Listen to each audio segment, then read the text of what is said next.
நேர்மையின் கதை kids of kids சேனலை like, comment, share, subscribe, bell icon press பண்ணுங்கள்.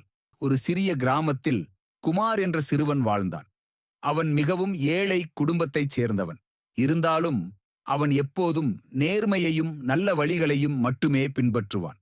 ஒரு நாள் குமார் பள்ளி முடிந்து வீட்டிற்குச் சென்று கொண்டிருந்தான். வழியில் அவன் தரையில் ஒரு பெரிய பணப்பை கிடப்பதை பார்த்தான்.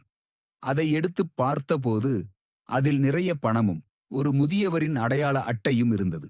சில நண்பர்கள், குமார், இந்த பணத்தை வைத்துக்கொள், உனக்கு புத்தகங்களும் ஆடைகளும் வாங்கிக் கொள்ளலாம், யாருக்கும் தெரியாது என்று சொன்னார்கள். ஆனால் குமார் சிந்தித்தான், இந்த பணம் எனக்கு உரியது அல்ல, அதை வைத்துக் கொள்வது திருட்டு போன்றதே. அந்த முதியவருக்கு இந்த பணம் தேவைப்படலாம். அவன் அந்த அடையாள அட்டையை பார்த்து அந்த முதியவரின் வீட்டை கண்டுபிடித்து பணப்பையை அவரிடம் ஒப்படைத்தான். அந்த முதியவர் கண்களில் கண்ணீர் மல்க, மகனே, என் குடும்பத்திற்கான மருந்து வாங்க வேண்டிய பணம் இது. நீ நேர்மையாக இருந்து இதை திருப்பிக் கொடுத்தாய். உன் வாழ்க்கை நிச்சயம் நல்ல பாதையில் செல்லும் என்று ஆசீர்வதித்தார். அந்த நாள் முதல் குமார் தனது கிராமத்தில் நேர்மையான குமார் என்று புகழ் பெற்றான்.